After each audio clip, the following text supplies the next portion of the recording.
Well, that was an epic fail.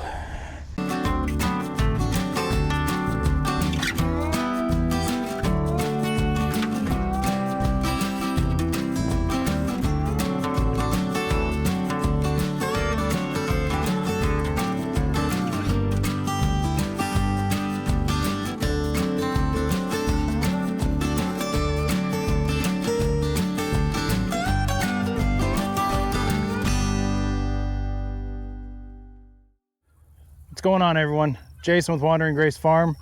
Today we are taking care of this old chicken coop, chicken run area that you see behind me. We don't need it anymore, and we're trying to make it look a little bit better here on the farm. See what we got. So this was the second of this type of setup that we had when we first moved here a couple years ago. First one was over here, and we've since gotten rid of this one. We had to cannibalize some of the T-posts and the fencing for where the chickens are now over there. But this one's just been sitting, and we meant for it to be like a isolation, a quarantine area, but we just haven't really used it. So we're looking to get rid of it, move it. We're talking about maybe extending the backyard into this area. So we just don't have a need, we gotta get rid of it. So what we're going to do today is we are going to take out these T-posts. We tried doing it a couple weeks ago before we got all this rain, and we weren't able to do it. It was like it was concreted in. So even with the tractor pulling, we weren't able to get it.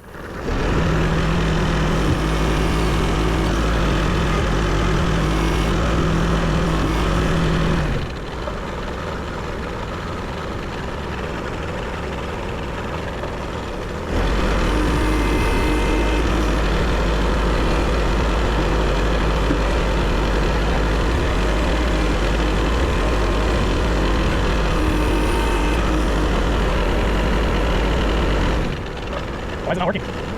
Well, that was an epic fail. Same thing happened last week when we tried to pull them. They're set in there. Trying to go straight up and down so we're not fighting any angles, but even then it was raising the back wheels off of the tractor. And that tractor, I've been able to pull them before, but that was whenever we put the flock 2 ducks in their pen.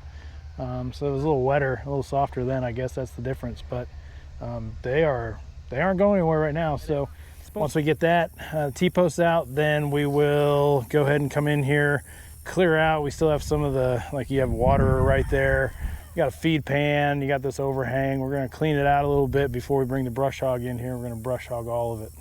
There was woven wire that was on the run area, but we have already taken it down and we've laid it out here. So that's the plan for today. Hopefully it goes better than it did a couple weeks ago. Like I said, we tried pulling the T-posts and they wouldn't come out. They were concreted in. So hopefully this rain loosened them up a little bit. We'll see what we got.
that's the end of this project for now. We were able to pull the T-posts. They came out pretty easy.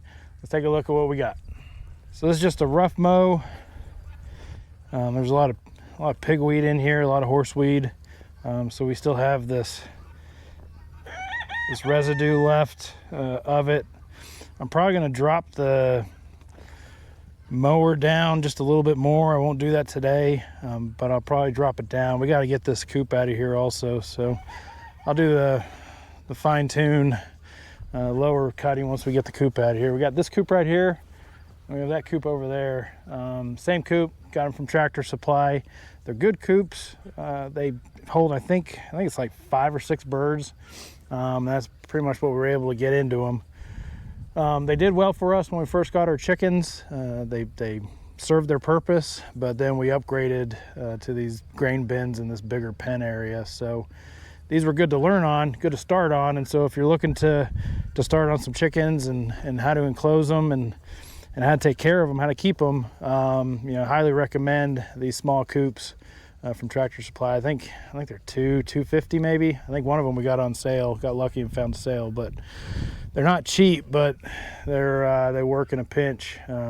This one right here, we got found out we were going to get some birds, acquire some birds. Somebody was getting rid of them because their insurance changed and the insurance carrier wouldn't allow chickens on the property, so they had to get rid of the chickens. So I was like, oh no, we need to get another coop. So ran up to Enid really quick and picked up this coop. I think this is the one we got on sale, but they're not cheap, but they work, and they worked for us. And so I highly recommend if you're getting into chicken, start off with something like this. And then the pen was, if I remember, 25 by 25. So the intent with everything here is we're going to take this coop and we got to redo this coop, fix up this coop. That coop got blown around in a windstorm we had a few months ago. And so that one needs some fixing. But we're going to take both these coops and we're going to put them in the main runs that we have here. So we're looking to breed our own chickens rather than buying from the store, just to maintain the flock as the years go by. And so we have a brooder set up in the barn, which is all the way up there. And so the intent is to put these coops in each of these runs, and then we're going to fence off the runs too. It's going to be like pretty much what it was here, 25 by 25, I think. And so the intent is once we hatch the birds, they'll go into the brooder in the barn and stay up there for, I don't know, 4 or 5 weeks. All depends on the time of year and when we hatch them. But they're gonna stay up there for about 4 to 5 weeks, and then we'll move them down here to the main area, and they'll be fenced off. They'll have their own run, their own coop, and they'll be able to integrate with the birds. So hopefully once the main once we integrate them and let them go into the main flock, sorry, words are hard today, they will already know each other and there won't be any issues. That's the theory, that's the thought. So that'll be another project for another day, getting that set up. It's gonna have to be soon though, because we got 13 birds in the barn right now that we're gonna have to kick out probably in about 3 or 4 weeks. So that's it for the project today. It was pretty simple, pretty short. It was a lot easier once we got that rain last week, and it made those T-posts coming out a whole lot easier. But thanks for coming along, thanks for watching, and as always, stay rooted.